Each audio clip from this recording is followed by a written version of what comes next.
This episode is sponsored by UPMC Altoona Elite Orthopedics.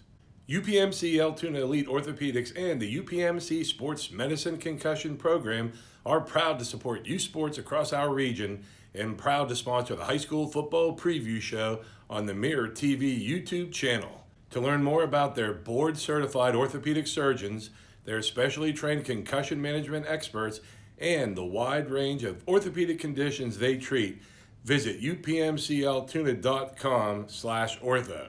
To schedule an appointment in one of their offices in Hollidaysburg, Ebensburg, or Bedford, call 814-889-3600.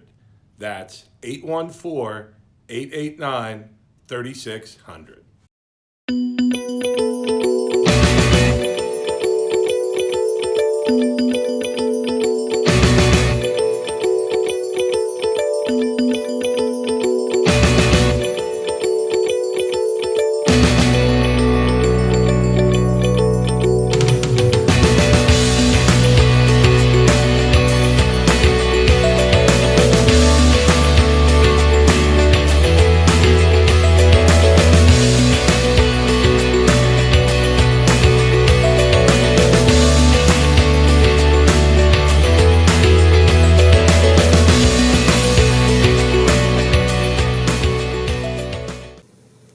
Hello again, everybody. Welcome to week 4 of the high school football season. My name is Scott Franca. You are watching alongside Mike Boydum. You're watching the Altoona Mirror High School Football Preview Show on the Mirror's YouTube channel. We are going to look at 5 games that Mike thinks are going to be pretty good games to check out this weekend. But first, before we do, we always like to talk about, Dan will put in the drum roll later. So far, we got the Tyrone, Pancambria, BG, and the Hollidaysburg hat. Last week, I called out Bellwood-Antis coach Nick Loveridge, called him out on our show, which is nice. That means somebody's watching. I like that. And I challenged to get a Bellwood-Antis hat. Mike got a Bellwood-Antis hat from Nick, and it's right here. And I was told I had to wear it backwards on the air during the show. But it's such a nice hat, Nick. I've got to wear it like this. It just looks really cool like this. And actually, this is where we're going to ask Tyrone people to turn away now and not look and not tell my brother John that I am wearing a Bellwood-Antis hat. But it is a nice hat.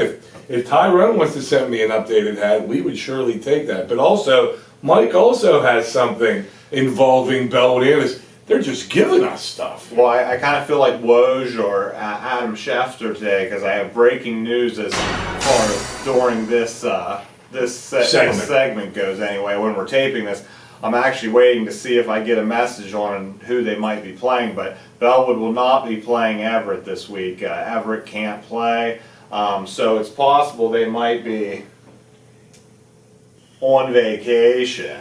There, Nick, I wore your sign. I actually think he should wear them the whole show. I think that could be a really cool thing. But Bellwood talked about, I talked to Charlie Birch, and he said there's a possibility they could play Juniata Valley in a home-and-home, or they could play Berlin Brothers Valley, which would be a great game. So, you know, obviously by the time a lot of people watch this, they'll probably have decided it, but either one of those games would be great to see. Or there could be like 10 other games canceled between now and the time. Unfortunately, yeah, because we like covering high school football. And one of the games we like covering, and I don't know who got this game, but Friday night, Richland 3-0 at Bedford 3-0.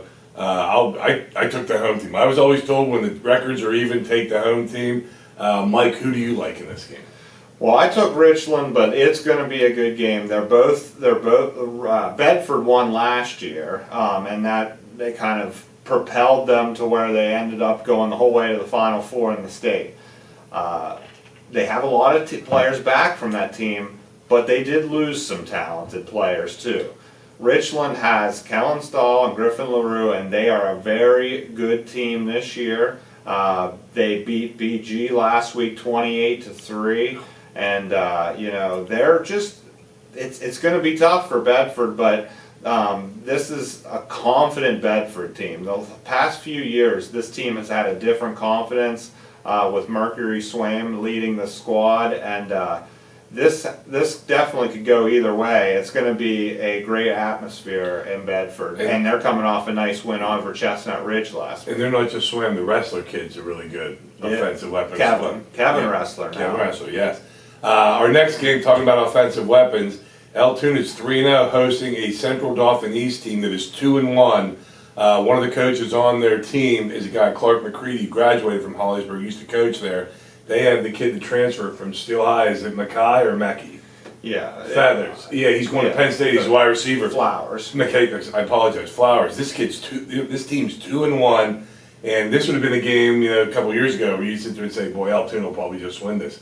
You can't say that now. Altoona is going to be in for a dogfight on Friday. And unfortunately, the BG people watching our show are familiar with Flowers. He scored a touchdown in the semifinal game last year that helped Steel High win the state title. Altoona has had a great start to the season. There's no doubt about that. But now we're into mid-Penn conference play, and that's a whole different beast. They got to kind of refocus. Vince says they do the same thing every week to get ready for these opponents, but he was telling me this week he'd love to see a big crowd at Mansion Park to help support these kids because they're getting back to where he wants the program to be. They're just coming off a district title. He thinks they can win another one this year, and he's hoping to see the stands packed so that these kids can get the fans watching them and the eyes on them that they deserve. Yeah, and Central Dauphin East, Holliesburg played them last year, beat them. They do not travel well, so Altoona could pack that place to make that a big difference because I think Altoona is very confident right now. Those kids actually believe in themselves. I'm guessing, I think it's all a mind game, but they're thinking, hey, we're pretty good. We're 3-0, and you would like to think that would help. The next game we're talking about as far as mind games, you're looking at the records. Bellefonte 1-2 and Holliesburg 1-2. A lot of people are picking Holliesburg. But I know Homer DeLodger doesn't want his kids overlooking Bellefonte just because of some of the losses they've had this year. Well, that's true, but Homer's also really concentrating on on his own team right now because as much as Hollidaysburg needs a win, if they get a win here, they go back to 500. There's things that he has not been happy with so far this year. The offense. The offense has progressed though, passing wise. But there's still, through 3 games, no one on Hollidaysburg has 100 yards rushing. Yeah, and it's a young offensive line. And that's not Hollidaysburg football. He'd like to see that. He'd also like to see them get some better starting field position because he said they'd had to go on 9 drives this year of longer than 80 yards when they got possession. And he said that's not a way to find success in high school football. They got to try to win the field position battle, get some big plays on special teams like you had last week. Yes, we did. But I didn't want to talk about that. But yeah, he's right about the running game, especially next week. Fort Hill, Maryland's coming up, and that's what Fort Hill does. They just run the ball up and down the field, and you're going to have to at least have some long drives. Long drives take a running game. You need a running game to do that. But yeah, they have 2 sophomores and a junior starting on that offensive line with 2 seniors. But yeah, they've got to put the work in the run blocking that they do with the pass blocking. But what do you know about Bellefonte? Anything other than, I know they're 1-2. They don't have the line that they had last year. I was told they had a really good offensive line last year. Well, and they have a brand new coach too. They have a brand new coach, brand new system they're trying to break in, and it's just been a learning process. They were shut out by Tyrone last week, and not to say anything bad about Tyrone, but Tyrone gave up 33 points and 32 points in the first 2 weeks. So this is an offense that's still in transition at Bellefonte, and I think that Hollidaysburg should be able to have their way with them, but it's just they need to work on certain things for the harder games coming up. And talking about offenses transitioning, the next team, they just transitioned from end zone to end zone. Central Scarlet Dragons 3-0, hosting Central Cambria 1-2. We had the story in the paper this week about just the different offensive weapons Central has. Central Cambria's got to be sitting there thinking, oh my gosh, we really need to slow this offense, and nobody's been able to do it. Well, we're going to get to this later, but one of the unfortunate things is in our stats this week, Central Cambria is giving up the most points in our coverage area. And that is not a good... Because they're playing the team that has... That's a not good recipe to play the team that has the most points in our area. So, Shane McGregor's got Central Cambria playing better the past few years. They came off a nice win over Forest Hills last week with a big game from cool name alumni Hobbs Dill. Hobbs Dill, running back. But they just have a really tough game this week to be able to match up against Central, because Central, how about Jeff Hohenstein, 15 touchdown passes in three games. That's like a season's worth of stats for some high school kids. But I got to think Shea McGregor's thinking, I need 16 play drives in which Hobbs Dill runs maybe 14 of those plays.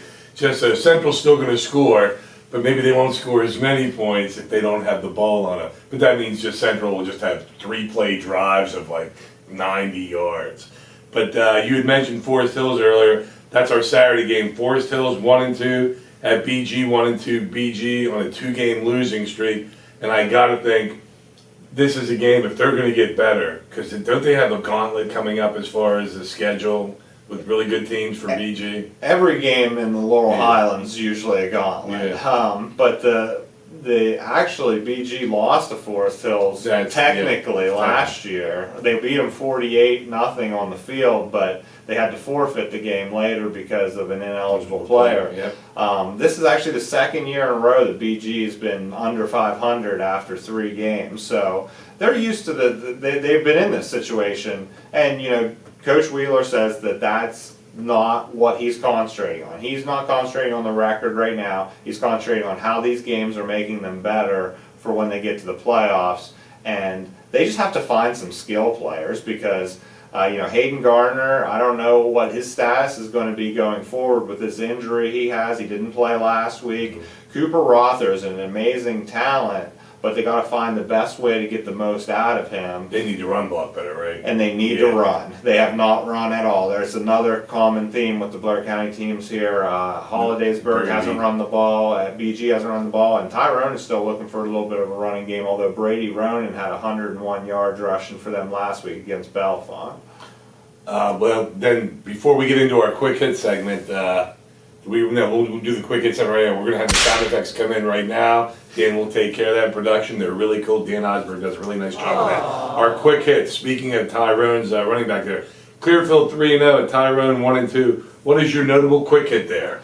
Well, I would just like to say that your brother and Tim Janoko have been coaching for a combined 71 years. What? And they'll be meeting in this matchup here. The Old Bowl. Should we call this the Old Bowl? I don't think your brother would like that comment. He said that Dave Baker, he's happy Dave Baker's still coaching in District 6, so he's not the old Was one. this the AARP Bowl? Can we say that, or we have to get a funding from them to do that? But yeah, those two guys have been around forever. How about your stat leaders now, Michael?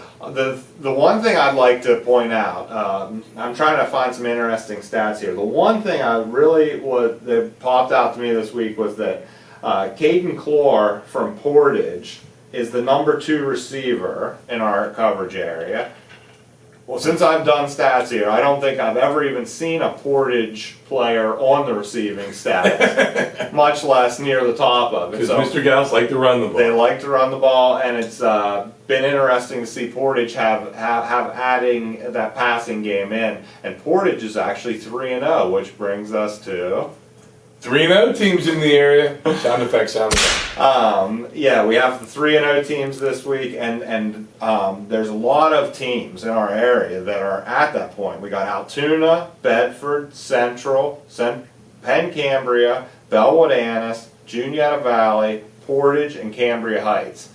And you know what? These teams a lot of them are in the same conference. They're going to be playing each other. And they're going to be playing each other. So there's some teams that are building up really nice seasons this year, and maybe they don't have marquee games this week, but it is going to be interesting to see when these teams finally start playing each other. Well, one of the stats that I would like to see next week, I can't throw this at Mike right now, but because he was talking about how Jeff Hohenstein's numbers are unbelievable, I got to think he's got more passing yardage than if you combine maybe 4 or 5 teams' passing games that we have in our coverage, just to show you how good this kid is and how good that passing game is in that offense. But I just thought, you said 15 touchdowns, and He's got close to 1,000? He's got 862 yards, which is 200 yards more than the second leading passer. Yeah, I mean, those other kids are doing really good, but he's just doing unbelievable numbers. Well, he's got a lot of weapons. Yes, he does. Yes, he does.